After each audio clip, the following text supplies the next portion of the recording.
बहिल को अरे कोई करते ले आजे बांधा वाह बहुत दिन बाद अचानक हेमन बहिल की रात भर पानी बढ़ा पर नहीं रात भर बहिल की पानी ना बहुत ज्यादा अचानक पानी बढ़ गया एकदम। पिछले साल से बहुत ज्यादा पानी है तो बारिश भी हुई अचानक।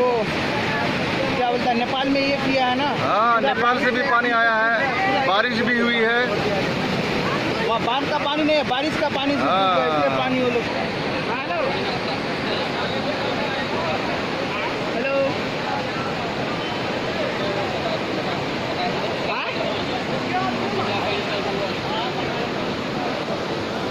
क्या बोला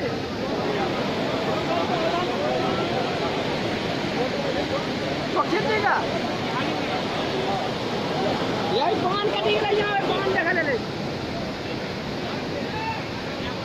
पानी तो पान कटी गई झुआ बगल को पान कटी गई हमारी बगल नहीं कटला इधर कटले झुआ बगल।